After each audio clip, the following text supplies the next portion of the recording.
Iya ta.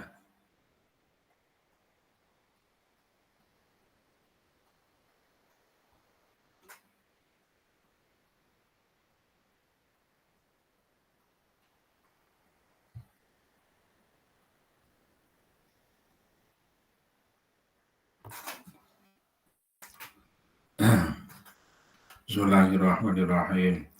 La hadratin Nabil Mustafa Sayyidina wa Maulana Muhammadin sallallahu alaihi wasallam wa ala alihi wa azwajihi wa dzurriyyatihi wa ila jamil anbiya'i wal mursalin wal awliya'i wasyuhada'i wassalihin sahabat wa tabi'in wal ulama'i wal musannifin wa jamil malaikatil muqarrabin wa jannati syamdil qadir jilani kutasaddu sirruhu ila musannifi hadzal kitab sahibi al-mursyidil amin wa sahibihi ulumuddin syekhina Imam Ahmad Muhammad Al-Ghazali rahimallahu ta'ala wa ila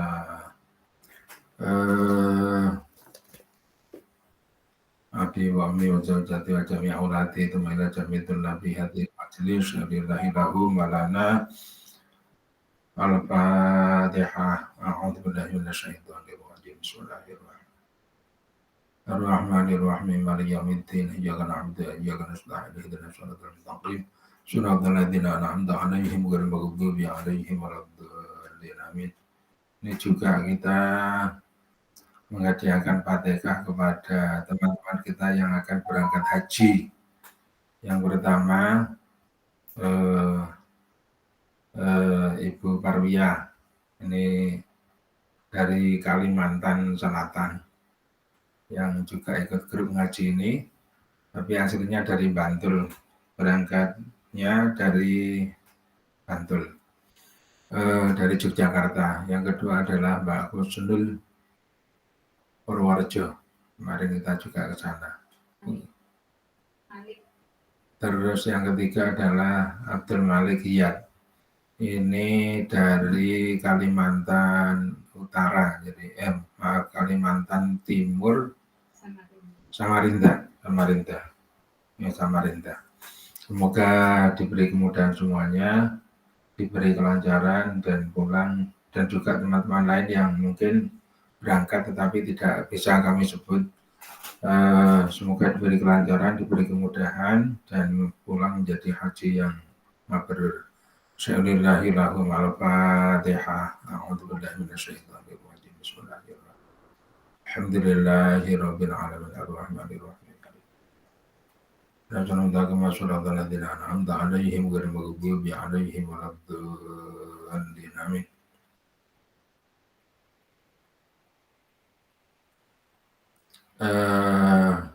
Mohon izin untuk kita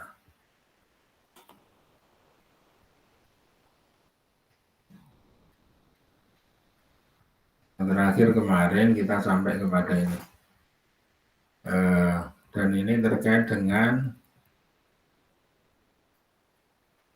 kita kemarin membahas akidah Ahlus Sunnah, tapi ini sudah sampai kepada bagian-bagian terakhir.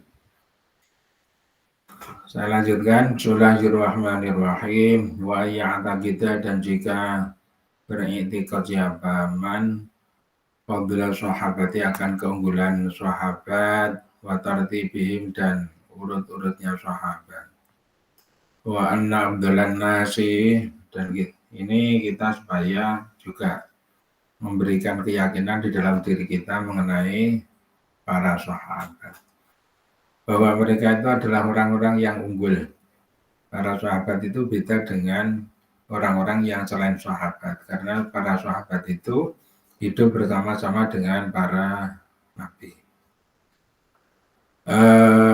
Karena sahabat itu hidup dengan nabi, maka dia bisa secara langsung memperoleh pengajaran dari nabi, sehingga kualitas agamanya ini bisa dijamin. Mereka tidak punya amalia agama kecuali apa yang diajarkan oleh nabi. Jadi originalitasnya itu lebih terjamin. Ini keunggulan dari para sahabat. Tapi jangan kecil hati bahwa Nabi itu ternyata sangat heran. Suatu saat Nabi bertanya dengan para sahabat, siapa yang orang yang paling kuat imannya? Para sahabat menjawab, Nabi. Ya tentu Nabi, karena Nabi ini mendapatkan wahyu dari Allah. Nah kalau gitu, bukan itu maksud saya. Nah siapa? Dijawab lagi para sahabat. Sahabat tentu saja para sahabat. Nah sahabat itu mendapatkan bimbingan langsung tentang agama dari Rasulullah. Nah kalau begitu siapa? Jadi kata, yang pertama disebut malaikat. Nah, malaikat itu makhluk ciptaan Allah yang diciptakan dalam keadaan selalu tunduk kepada Allah, tidak ada maksiatnya.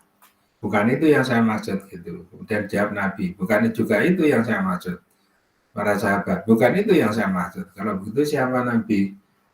Yaitu umat akhir zaman. Mereka itu lama, mereka itu sudah jauh zamannya berpisah dari saya. Tidak mengenal kepada saya, tetapi tidak bersama-sama hidup dengan saya, tetapi mereka itu cinta kepada saya, percaya dengan saya. Itu mereka disebut oleh Nabi sebagai orang-orang yang kuat agamanya, kuat imannya. Wa anna afdalan nasi, dan sesungguhnya paling utamanya manusia ba'da Rasulillahi, setelah Rasulullah SAW itu Abu Bakar. Jadi ini orang yang paling tinggi atau orang yang paling utama setelah Nabi itu adalah Abu Bakar. Setelah itu ya Abu Bakar itu Umar, maka kemudian Umar, itu Utsman, maka kemudian Utsman, itu Aliyin, maka kemudian Ali, itu Aliyin, maka kemudian Ali. Masing-masing punya kelebihan sendiri-sendiri. Abu Bakar itu kalau berkorban itu luar biasa, seluruh harta bendanya dipakai untuk membantu dakwah Rasulullah. Kalau Umar itu keberaniannya dan juga dermawannya, itu separuh dari harta bendanya disumbangkan untuk dakwah Rasulullah. Kemudian lagi Utsman itu kekayaannya. Utsman itu saudagar yang kaya raya. Ali itu kepandaiannya. Ali itu tidak kaya tetapi kepandaiannya luar biasa. Sampai Nabi menjuluki bahwa Ali itu adalah pintunya Nabi. Jadi kalau Nabi itu dianggap sebagai kota, setiap kota itu ada pintu gerbangnya kota itu adalah Ali. Wa ayyusina, dan jika membaguskan jabatan dan atau sangkaan bijami sahabati terhadap seluruh sahabat. Wa yusni, dan memuji siapaman alaihim kepada jami'us sahabat, supaya berprasangka baik terhadap seluruh sahabat. Jadi tidak ada sahabat. Soalnya ada juga yang misalnya golongan Syiah itu menganggap bahwa para sahabat itu menyerobot terhadap kepemimpinan Islam. Jadi harusnya kepemimpinan itu diserahkan kepada Ali yang merupakan menantu Nabi, tetapi ini diserobot oleh Abu Bakar As-Siddiq, Umar bin Khattab, Ali bin Abi Thalib. Nah gitu. Enggak, kalau kita tidak, karena itu semua merupakan pengarahan dari Rasulullah SAW. Pengarahan gimana? Nah, misalnya, kenapa Abu Bakar? Jadi Rasulullah itu sering ketika sakit untuk mengimami sholat, ini selalu menunjuk kepada Abu Bakar As-Siddiq. Sampai itu dari hubungan persaudaraan yang namanya Abu Bakar itu adalah mertuanya Nabi, sahabat tapi juga sekaligus sebagai mertua, karena anak Abu Bakar itu adalah Aisyah. Aisyah itu adalah istri Nabi. Umar juga begitu. Umar punya anak namanya Hafsah, itu juga istrinya Nabi. Jadi Umar itu juga mertuanya Nabi tapi sekaligus juga sahabatnya Nabi.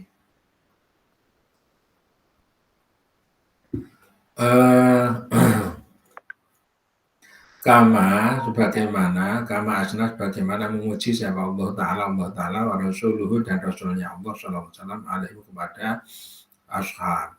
Jadi Allah sendiri juga Allah sendiri juga memuji kepada mereka. Allah memuji kepada Rasulullah.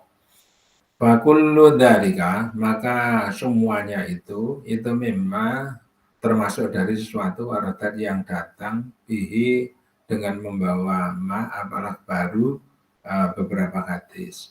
Wasyahadat dan menyaksikan bihi terhadap apalah taru atar-atar. Jadi semuanya itu ada hadisnya. Mengapa kok Abu Bakar, mengapa kok Umar, mengapa kok Utsman, Ali, demikian pula akar berarti ucapan atau ungkapan dari para sahabat ini mendukung atau menguatkan terhadap para sahabat tersebut. Paman maka barang siapa itu itakoda beriktikat atau berkeyakinan jabaman jami'an dzalika akan keseluruhan tersebut mukinan lagi orang yang meyakini bi terhadap dzalik karena maka ada jabaman itu min ahlil haqi dari ahli kebenaran. Orang kalau meyakini terhadap itu para sahabat ya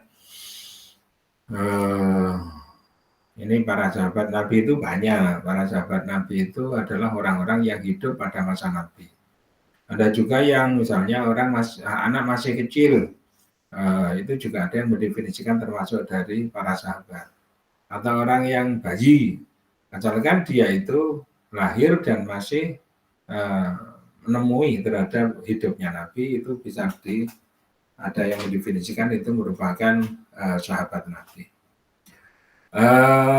Min ahlil haqi wa mengkana tadi karena maka ada jawaban itu min ahlil haqi dari ahli kebenaran. Jadi orang yang yakin terhadap hal tersebut maka dia termasuk orang yang benar. Wa ashabati sunnati dan orang yang bertepatan dengan sunnah, sesuai dengan sunnah. Wafaroko dan memisah siapa man ahlad dolalati akan ahli kesesatan wal bid'ati dan ahli bid'ah. Dia memisahkan diri dari ahli kesesatan dan ahli bid'ah. Wana selalu maka memohon siapa kita Allah kepada Allah kamal yakin akan sempurna keyakinan wasabati dan penetapan alat dini ketetapan alat dini atas agama. Ya kita hanya berdoa kepada Allah. Semoga keyakinan kita itu dalam keadaan mantap, keyakinan kita itu sempurna, agama kita dalam keadaan mantap.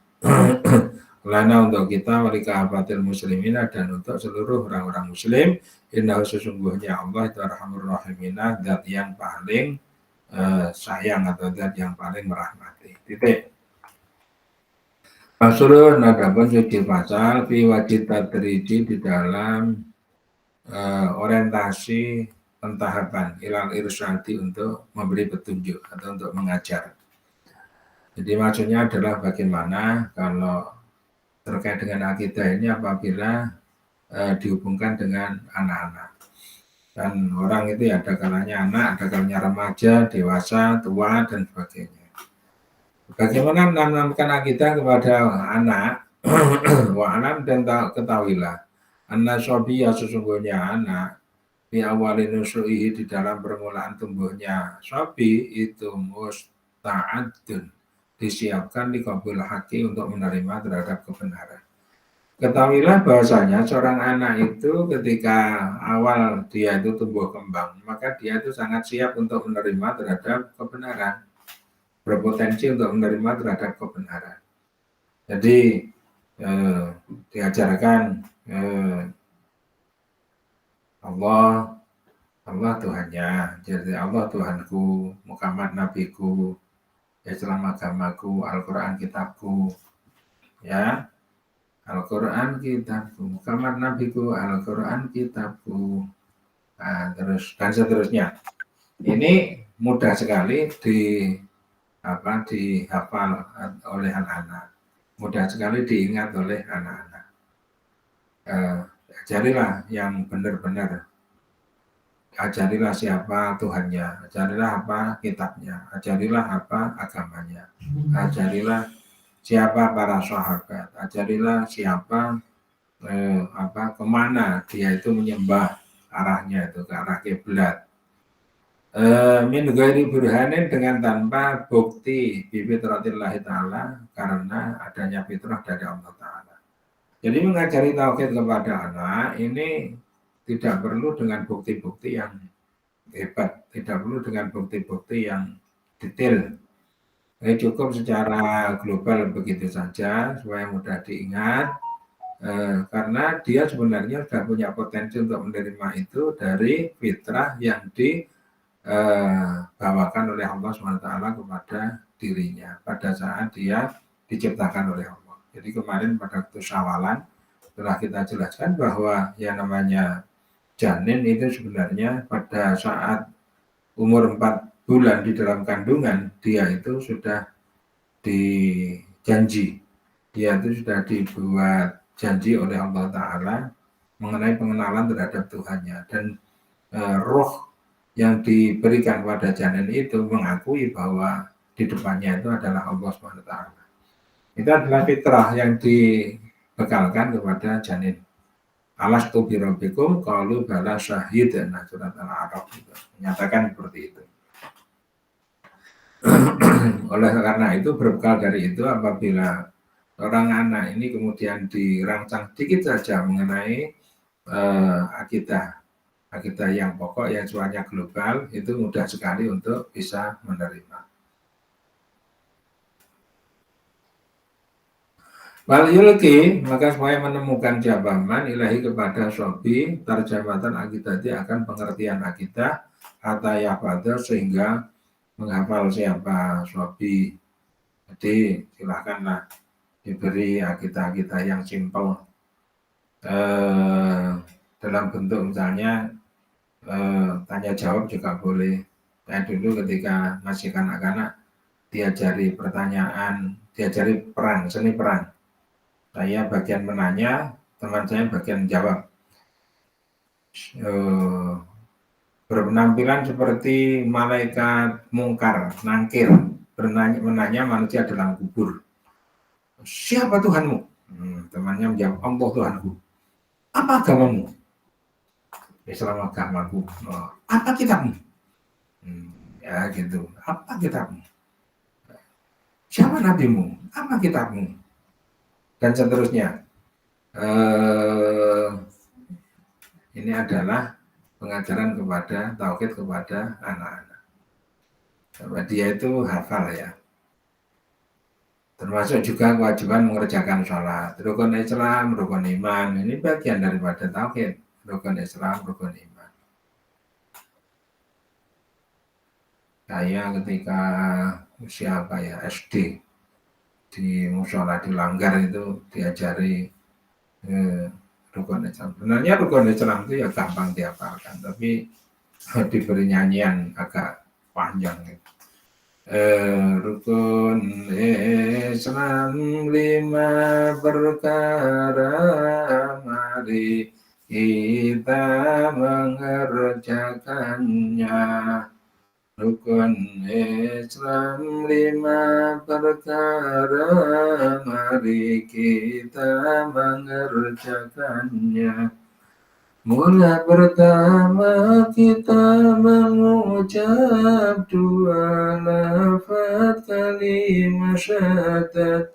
Kepada Allah kita bertobat agar kita diberi syafaat. Kepada Allah kita bertobat agar kita diberi syafaat. Rukun Islam 5 perkara, mari kita mengerjakannya. Kedua, sholat yang 5 waktu menghadap Tuhan yang Maha Satu. Kedua, sholat yang 5 waktu menghadap Tuhan yang Maha Satu.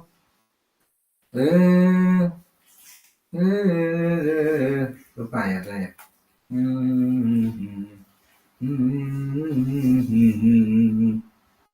Nah, nanti tinggal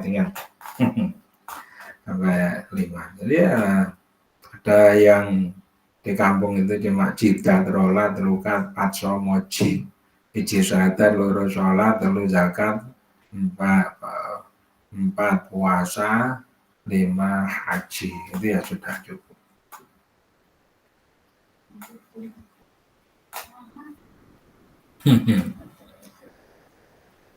Bismillahirrahmanirrahim. Bismillahirrahmanirrahim. Bismillahirrahmanirrahim. Min ghairi burhanin bi fitratillahi ta'ala. Sini wal yulki lahi tarjamatan akidati hatta yahwada fala yajal. Fala yajalu maka tidak henti-hentinya siapa sobi itu ya bamu memahami siapa sobi ba'da dalika setelah hal tersebut syai'an sedikit syai'an demi sedikit. Jadi kalau diajari begitu karena masih kecil maka dia bisa menabung hafalan itu sedikit demi sedikit. Wastarsiku dan menanamkan siapa sobi bibatin ini di dalam batinnya sobi. Fala taju maka tidak butuh siapa sobi ila ayat kita untuk jika menetapkan ayus bata jika ditetapkan apa dari hal tersebut bil baroh ini dengan beberapa bukti. Jadi untuk anak-anak cukup seperti itu, tidak perlu ditegakkan bukti-bukti. Apa buktinya kamu percaya kepada Allah anak-anak?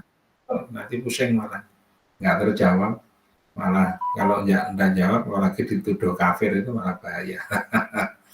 Gemalaya khudu maka kemudian tidak mendalamkan siapa yukhawidu tidak mendalamkan siapa akil orang berakal bitalabil baroh ini di dalam menuntut bukti-bukti ila biqatil hajati kecuali dengan syukur hajat.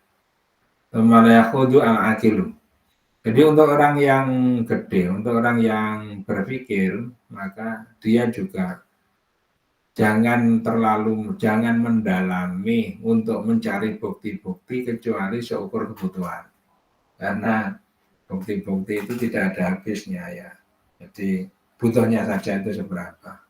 Wal hajat itu ada pun kebutuhan fihi di dalam tauhid, di dalam burhan itu ayu arido jika menampilkan siapa akil lahu untuk burhan iskala itu ayu arido lahu jika tampil lahu kepada man apa iskalun kesulitan.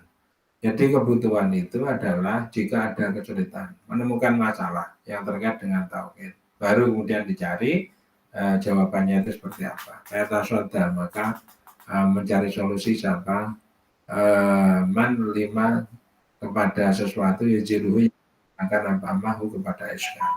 Jadi mencari jawaban yang bisa menghilangkan kepada kesulitan itu tadi. Cukup sampai di situ aja, nggak usah. Kecuali kalau orang memang profesinya itu sebagai pengajar tauhid atau ahli tauhid. Titik. Wa amal khawdu adapun memperdalam ilmu kalami di dalam ilmu tauhid ala sabil tidai atas jalur permulaan. Bagaimana kalau misalnya orang masih awal mula itu kemudian mendalam-dalami masalah tauhid. Itu kami itu dulu maka adapun permisalan dari al-khawd itu ar-rajulu orang itu kail rajuli seperti mempertemukan seseorang nafsahu ya dirinya rajul bil bahri di dalam lautan li yusabika supaya berenang siapa ar-rajul siapa berenang siapa rajul. Jadi kalau orang itu mendalam-dalami terhadap tauhid tetapi ya keterlaluan ya mendalaminya sampai hal-hal yang tidak perlu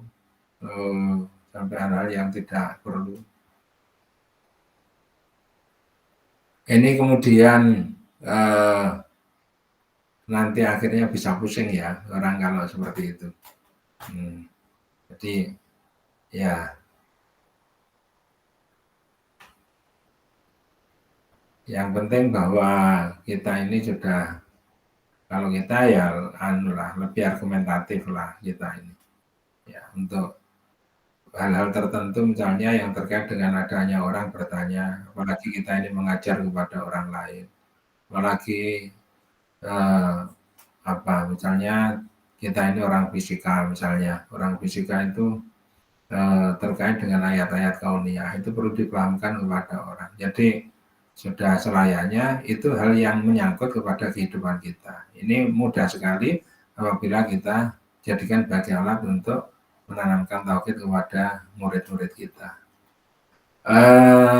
Nah kalau seperti, tetapi bagi orang yang tidak, kemudian diperdalam gitu, seperti seperti nyemplungke atau memasukkan orang di tengah lautan. Kalau seperti itu gimana? Supaya apa? Supaya berenang. Padahal dia itu tidak ahli renang. Nah, keadaannya seperti apa? Fa'innahu, maka sungguhnya sa'an itu rubama laya selamu. Bisa jadi tidak selamat siapa? Rajul. Apa itikadnya rajul. Jadi malah bubar. Keyakinannya itu nanti bisa malah bubar. Karena dia ketika masuk itu ternyata pendapat itu banyak. Dan masing-masing itu meyakinkan. Ya benar, karena ilmu kalam itu, ilmu tauhid itu disebut juga sebagai ilmu kalam. Ilmu kalam itu adalah ilmu tempat manusia itu berargumentasi atau berpendapat. Jadi pendapatnya orang itu jadi banyak banget dan masing-masing mengaku benar. Nah kalau orang tidak profesinya seperti itu, tetapi kemudian terjun di situ, ya nanti itu kena bingung dia. Ini tak ikut ini, ikut ini, ikut ini, ikut ini, macam-macam ya. Jadi ini dikatakan rubama laya selama intikadu. Bisa jadi keyakinannya itu malah tidak selamat intal isgoi ketika mendengarkan ila syibhi kepada suatu perserupaan. Naam ya betul, yang bagi layak apa ya kuna jika ada finasi di dalam masyarakat siapa aman orang yakumu yang menegakkan siapa aman bihi dengan i'tikad.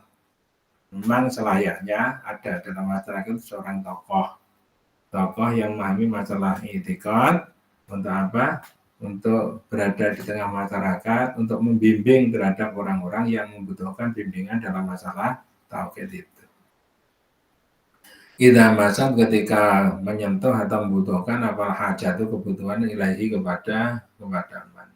Jadi apabila masyarakat itu membutuhkan penjelasan, ada orang yang dituju atau orang yang membantu. Untuk apa? Fidam ilmu tadi untuk menolak terhadap orang yang berbuat bid'ah dalam masalah tauhid. Bid'ah itu haram ya dalam masalah tauhid. Au ijalati syubhati atau menghilangkan terhadap kerancuan dari orang tersebut. Titik. Fasulun adabun suatu pasal makna islami, maknanya Islam. Dua adabun Islam itu al-id'anu tunduk, wat taslimu dan pasrah. Islam itu artinya tunduk dan pasrah. Mengapa itu kok apa ya? Itu kok layak untuk disampaikan. Itu kok layak untuk disampaikan kepada hamba Allah, disampaikan kepada umat Islam atau manusia.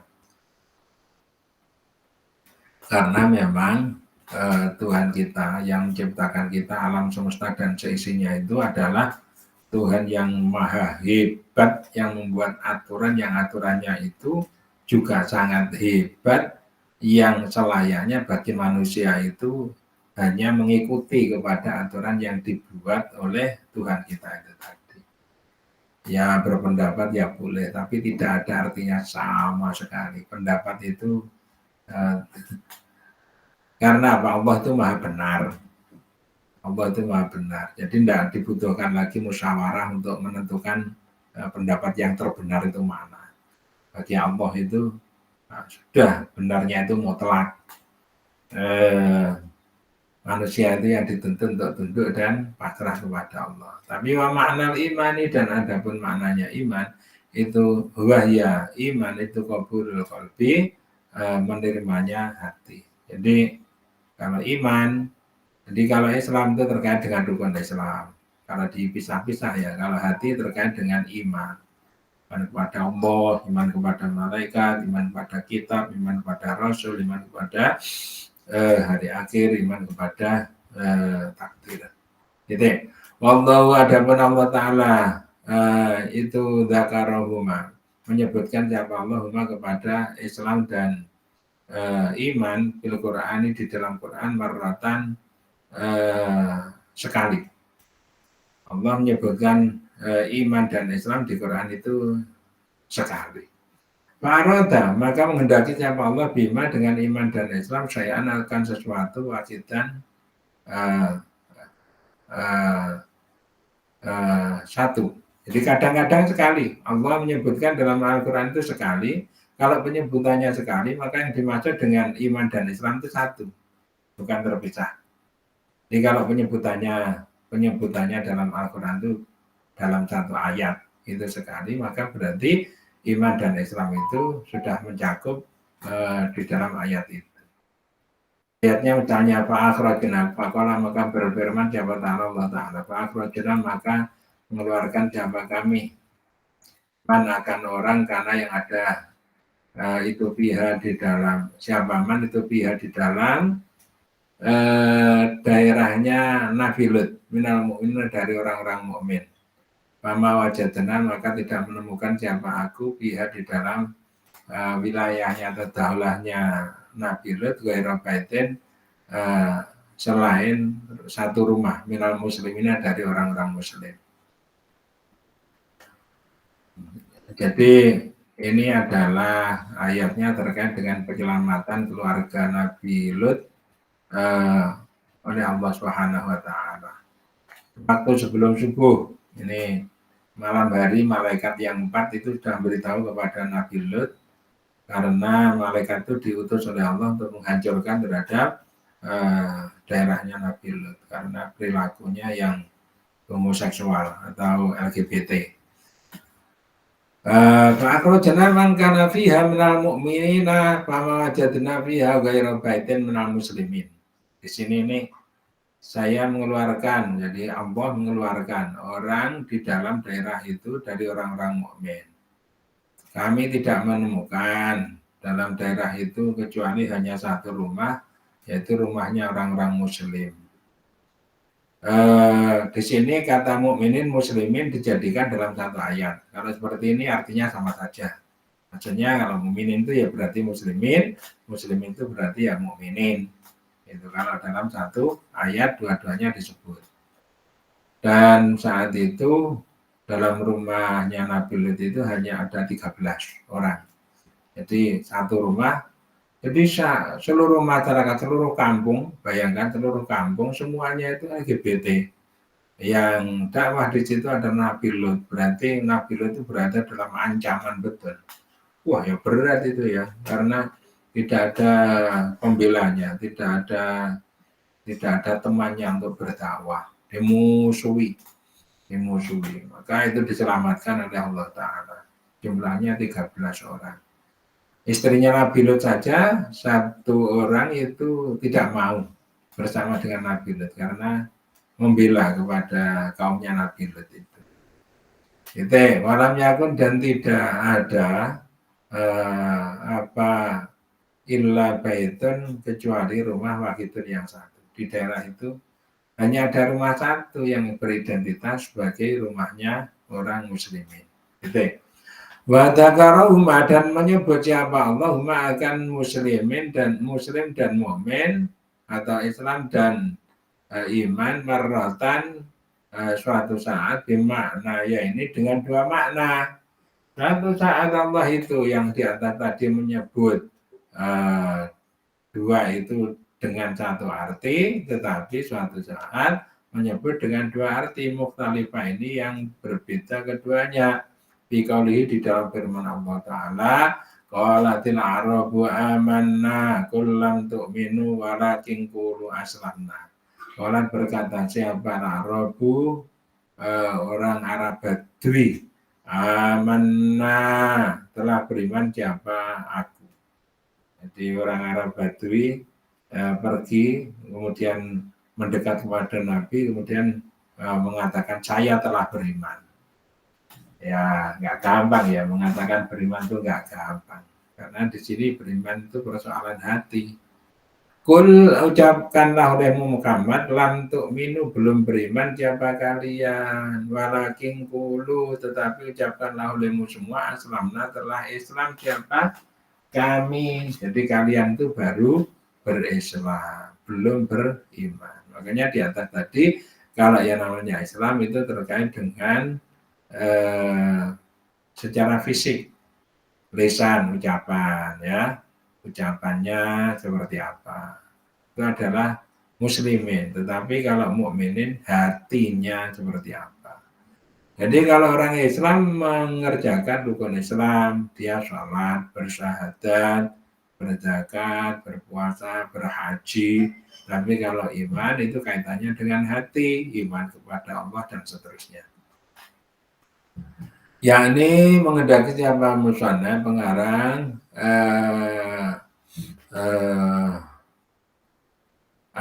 antum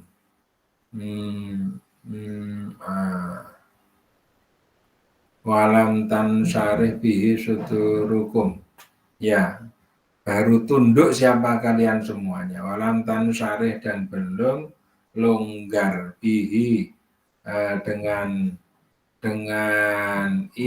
dengan iman apa sudurukum hati-hati kalian semuanya. Kalian itu baru beriklan, baru mendeklar, baru mengatakan, tetapi hatimu ini belum sampai ke sana. Itu bedanya antara iman dengan Islam. Ini sudah, itu masalah kita itu sudah selesai. Sekarang masuk kepada bab yang ketiga, yaitu fi asrorit toharoti, menjelaskan terhadap rahasia-rahasia toharoh. Belum masuk ke sini, saya tanya, ada pertanyaan apa enggak? Ada pertanyaan apa enggak? Saya beri waktu untuk diskusi.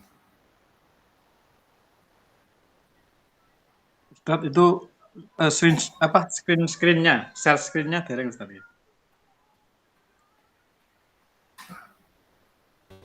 Iya toh? Nggih mau matur tapi Ustaz lebih asik. Lara kok kandani mau. Sampun Ustaz. Masya Allah. Asik menjelaskan. Masya Allah. Tapi ya. Mboten napa-napa. Nah, ono bengok anu wae. Dibengoki. Nggih. Nah, ini direkam ya.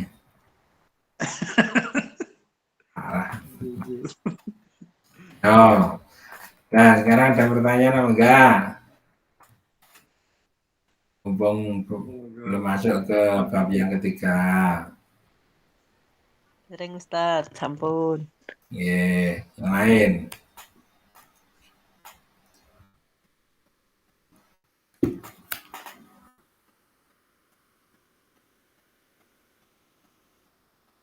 Dulu pernah saya ceritakan ya tentang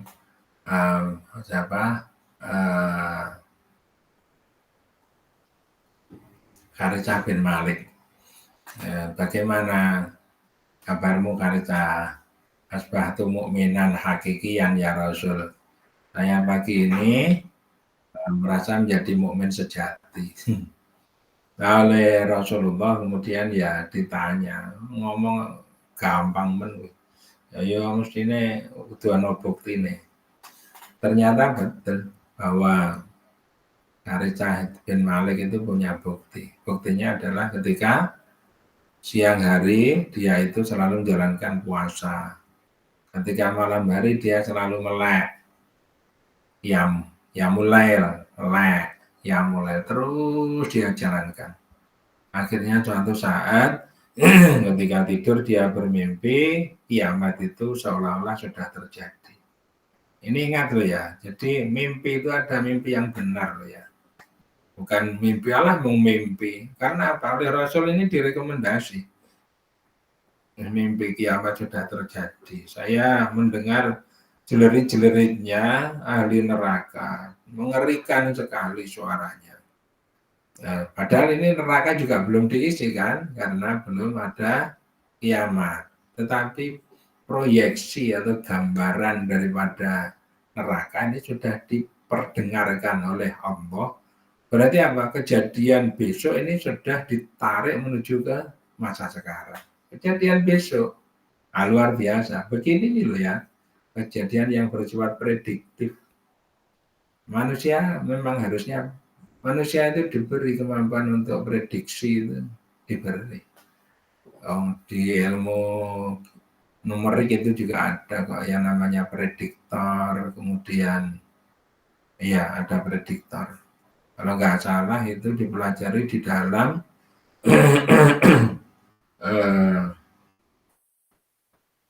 ekstrapolasi dan interpolasi. Ya, ekstrapolasi dan interpolasi. Banyak tokoh-tokoh yang bisa memberi kontribusi terhadap teori ekstrapolasi, itu artinya bisa mengekstrapolasikan, bisa membaca terhadap apa yang akan terjadi pada masa yang akan datang, itu ekstrapolasi. Tetapi dibasiskan kepada data-data, sederetan data yang ada pada saat sekarang, gitu ya.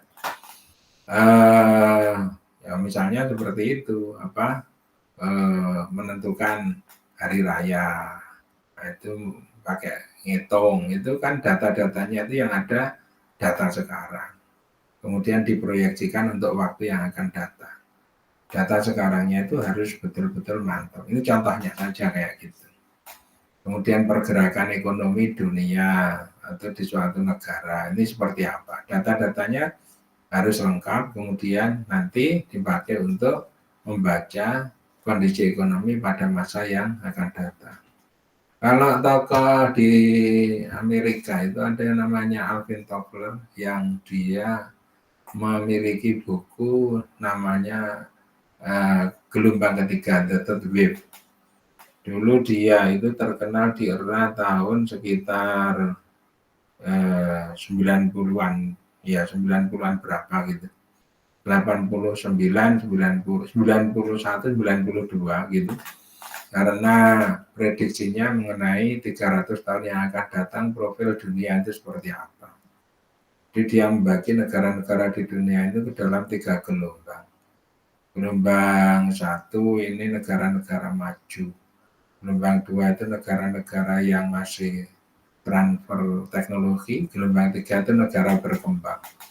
Ya, nanti itu arahnya itu seperti apa sudah, karena apa? Karena pola hukum yang selama ini dijalankan oleh manusia di negara-negara di permukaan bumi itu seperti itu, maka alirannya nanti itu adalah ke sana ada. Tapi 300 tahun itu kemudian terlalu pendek. Dia kemudian prediksi 600 tahun. Nah ini 600 tahun nanti seperti apa. Tapi sekarang buku itu sudah tidak muncul menggelegar lagi. Mungkin ada kesalahan di dalam prediksi. Karena terlalu cepat di dalam pergerakan. Sekarang terlalu cepat. Sampai kepada 4.0 ada generasi Z dan seterusnya, itu kayak gitu. Cepat sekali perubahannya. Nah ini juga begitu ya, namanya surga neraka ditarik oleh Allah untuk disodorkan kepada Karisa bin Malik. Dan Rasulullah menyatakan faljim iljamhu. Jadi faljamhu. Lanjutkan, silahkan lanjutkan. Bahkan Rasulullah menyatakan man sarrahu ayyandura ila man nawwaradallahu qalbahu fal yandur ila Haritsah bin Malik. Barang siapa yang suka apabila melihat orang yang hatinya disinari oleh Allah, maka silahkan melihat kepada Haritsah bin Malik. Jadi hatinya Haritsah itu disinari oleh Allah, ini mampu menjangkau terhadap terhadap itu informasi-informasi pada surga neraka, pada alam gaib yang berada masih ke sana.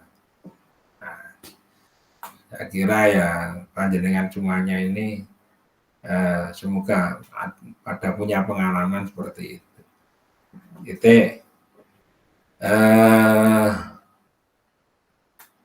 Nah, manusia itu diberi kemampuan seperti itu. Seperti Nabi itu dalam ungkapannya sayati zamanun itu ya, akan datang suatu masa dan terusnya itu kan. Sayati zamanun ala ummati la yabqal islamu illa ismuhu wal qur'anu illa rasmuhu, ya, akan datang pada umatku di mana Islam itu hanya tinggal namanya, Quran itu hanya tinggal tulisannya tok. Banyak orang tidak bisa, pada punya Quran tapi pada nggak bisa baca Quran. Nah, itu sudah diprediksi pada masa Nabi dulu lah. Nah, Islam hanya tinggal namanya. Orang Islam tapi dengan ajaran Islam itu rasanya berat banget. Kalau diperintah itu molat, berat banget. Maunya itu ya hidup itu ya mengikuti semaunya sendiri. Diatur-atur itu nggak mau, dan itu adalah yang dianggap benar seperti itu. Padahal apabila dilakukan ketaatan yang serius kepada agama itu ya kenikmatannya luar biasa. Jadi memang nikmat itu ada dua jenis. Satu kalau melawan ya melawan sekalian. Yang kedua kalau tunduk ya tunduk sekalian. Tapi dua-duanya ada risikonya. Orang jadi penjahat itu ya nikmatnya bukan main itu, karena efektif. Merampok sedikit dapat buahnya, merampok sekali dapat buahnya. Tapi nanti kalau ketahuan itu ya didor itu ya. Tapi ada niat sendiri, ada aturannya sendiri orang seperti itu, ada konsekuensinya sendiri.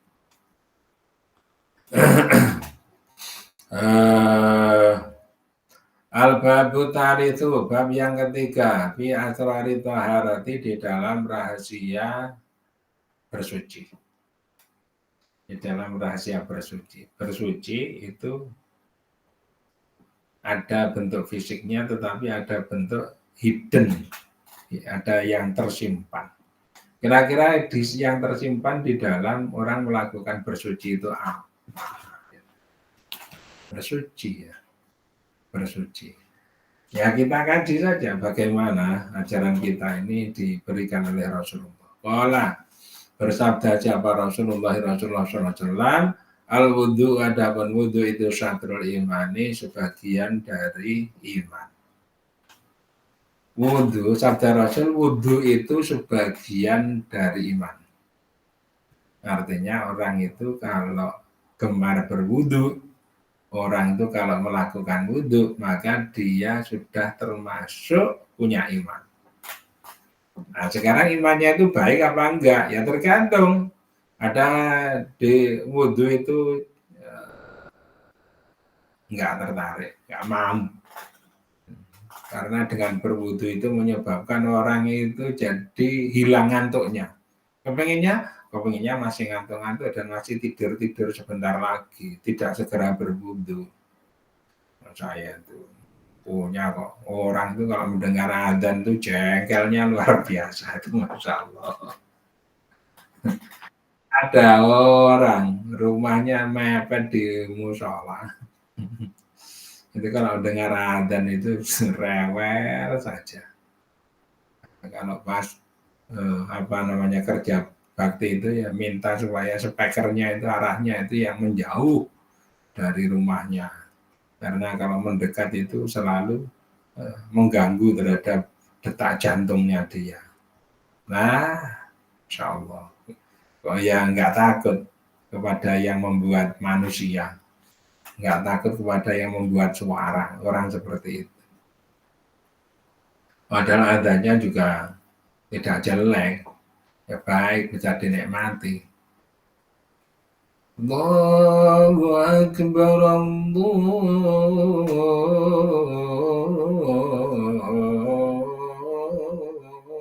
Akbar. Nah gitu kan ya nggak jelek tuh. Allahu Akbar, Allahu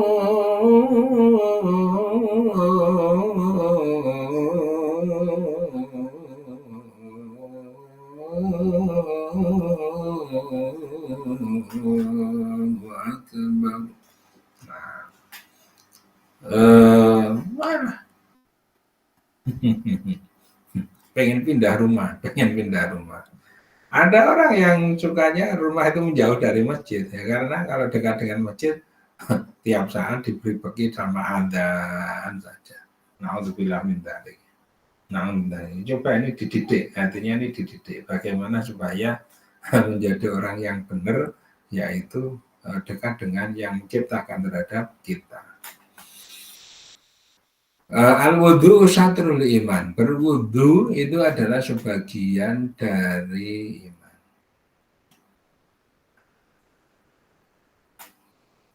Wudu itu ya mau dikatakan raup ya silahkan. Tetapi wudu itu berbeda dengan raup.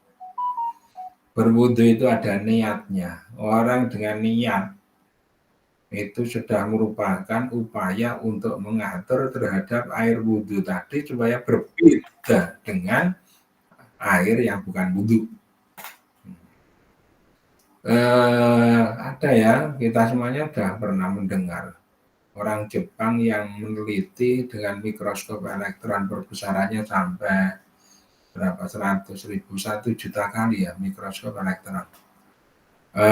Itu mengamati terhadap molekul dari air H2O. H2O itu kan kalau di ikatan kimia hanya itu ada 2 hidrogennya, oksigennya itu 1.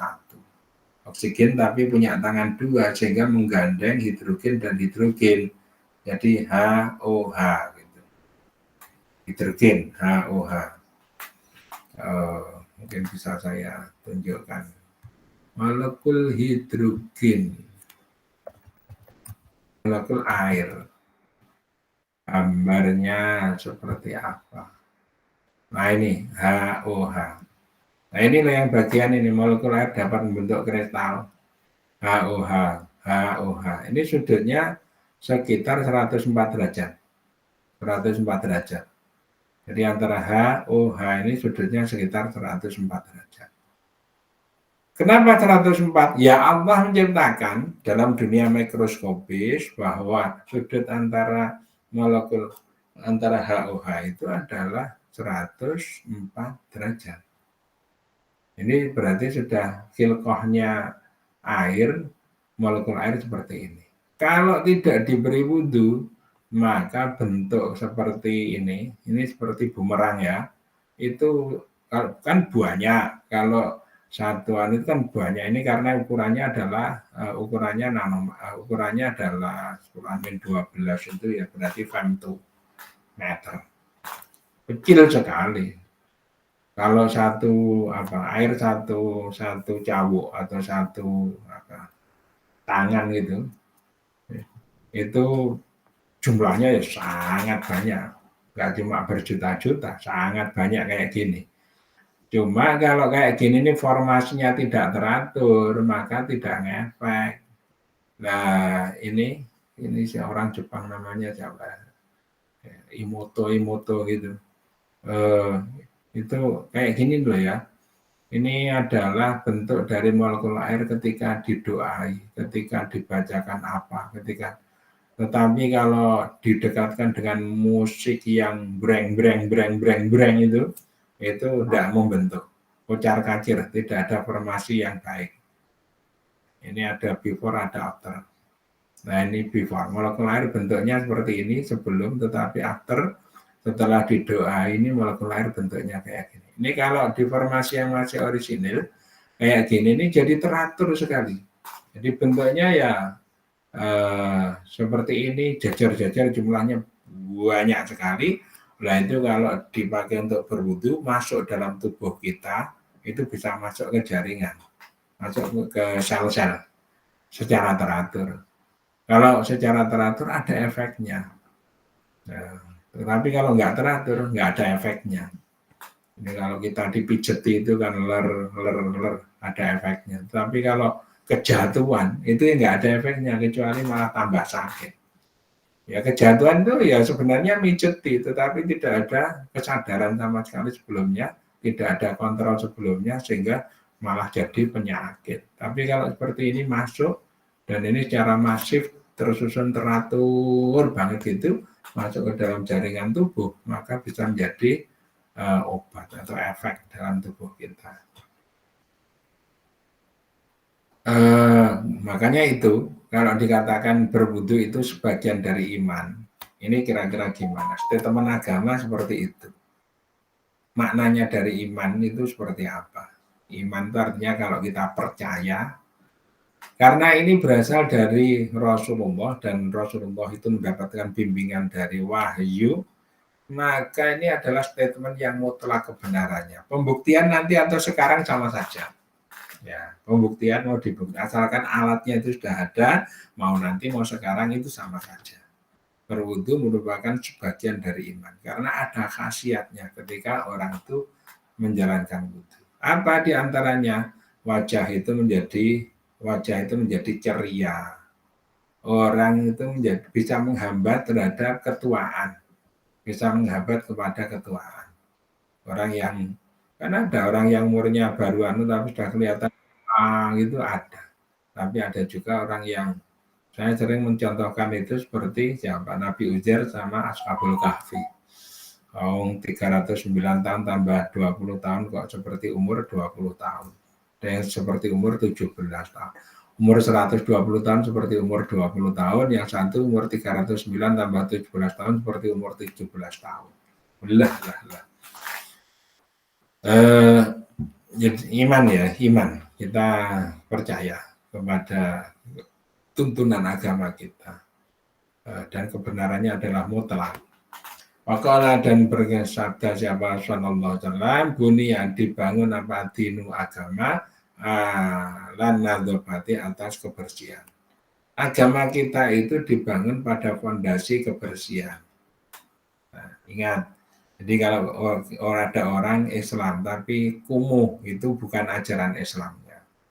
Ada orang Islam tapi seperti misalnya yang itu dokter terawan itu yang pengobatannya itu murah dan manjur, tetapi rumahnya joroknya luar biasa, itu ajaran Islam. Kayak gitu. Dengan ajaran Islam, buni adinu alan nadofah. Agama ini dibangun atas dasar kebersihan. Jadi kalau kamar mandi ketika masuk baunya, itu bukan ajaran Islam. Ya, kalau ajaran Islam itu terawat betul. Jadi kita kalau mengikuti itu sebenarnya maksudnya apa? Tidak cuma bersih, tetapi kalau kita tahu itu adalah ajaran agama, kita mengerjakan itu berarti kita dapat pahala sama dengan ibadah, gitu loh ya. Kita nyapu rumah itu ibadah buat kita, karena kita tahu itu ajaran kita. Kita menyapu rumah, kita menyapu halaman, kita nyerbeti, kita nyulain barang-barang itu. Termasuk membersihkan nasi di dalam periuk untuk dimasukkan ke mulut. Bunyadinu ala nadzafati waqala dan bersabda siapa Nabi miftahus sholati atau huru. Pembukaan sholat adalah atau huru suci. Orang itu kalau mau sholat harus bersuci dari hadas, bersuci dari najis. Bayangkan tuh ya, kita ini mau sholat, mau sowan kepada Allah. Maka kita ini betul-betul menyiapkan cara lahir dan batin. Wudhu itu kalau wudhu itu difahami sebagai kebersihan itu hanya lahir dong. Tetapi kalau wudhu yang sesungguhnya itu ada persoalan lahir, ada persoalan batin. Ya, makanya ada doanya ketika selesai wudhu. Karena wudhu itu bukan hanya persoalan lahir, tetapi persoalan batin. Orang kalau sudah berwudu itu batinnya itu menjadi bahagia, batinnya menjadi ceria, ya, batinnya menjadi di kepala, jadi itu menjadi lebih dingin. Bahkan orang yang emosional, yang marah-marah, ini kan diperintah untuk menghambat kepada marahnya itu supaya mengambil air wudu. Menunjukkan bahwa air wudhu itu bisa meredam terhadap emosi seseorang. Ketika orang mau mengerjakan sholat, yang ditekankan adalah bagaimana tampilan kebersihan dari kalian, kesucian dari kalian. Oleh karena itu, kalau tubuh kita sudah suci, mau sowan kepada Allah, jangan tidak disediakan tempat yang khusus. Sediakanlah tempat untuk kita sowan kepada Allah itu tempat yang suci, tempat yang spesifik.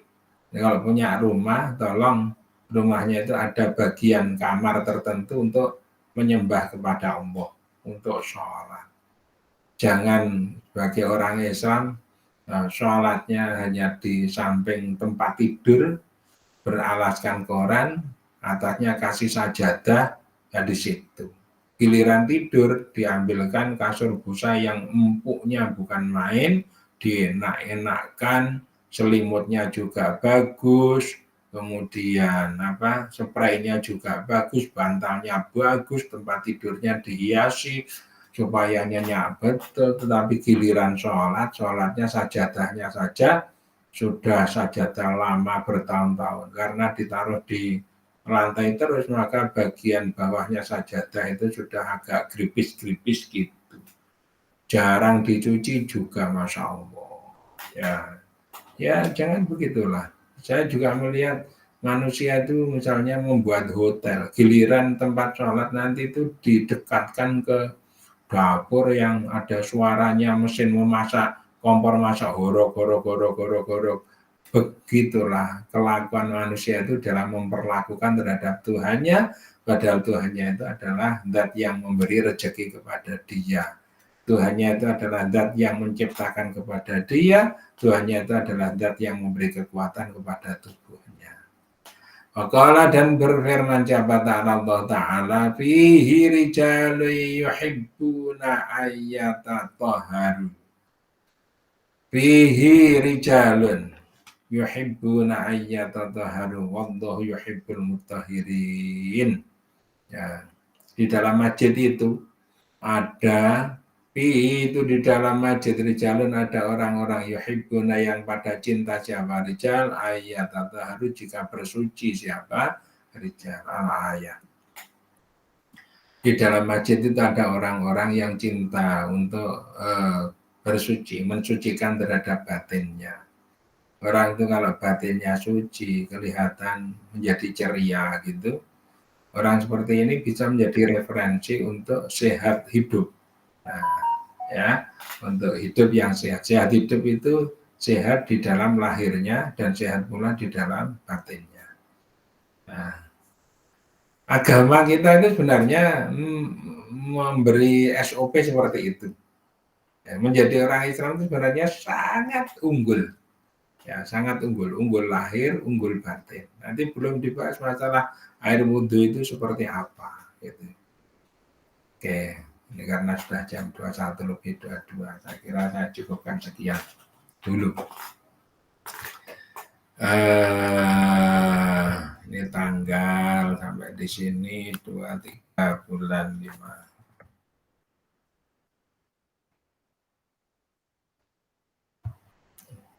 Ada pertanyaan nggak? Nanti dulu ya. Lam yahtarim dulu. Bismillahirrahmanirrahim. Lam yahtarim qadu daha mudalakan abada.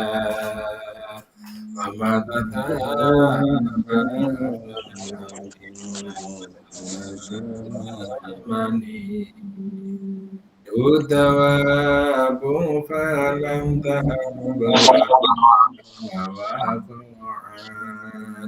Badun abadan fi jismil hasani qalbihi ka'ama min ru'yatun tabatat wala yurataru baunin minhu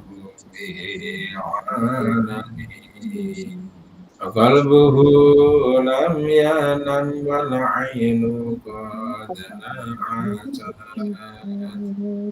yaradillahu fi syamsi dhulfatani asbahu qad allada qawman nida jalasu dal wiladati syabiyana bimuqadadani adil khasai safahfad hadha kun amina syarri narin wa surakin wa mimikani.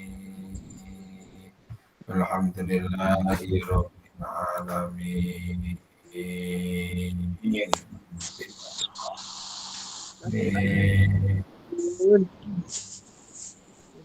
Sangat.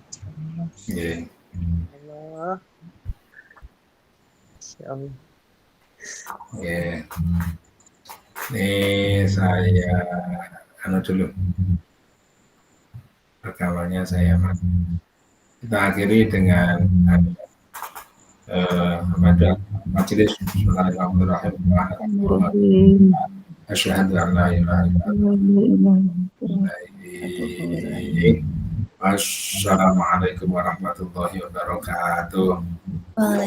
Waalaikumsalam warahmatullahi wabarakatuh. Matur nuwun sangat Ustaz.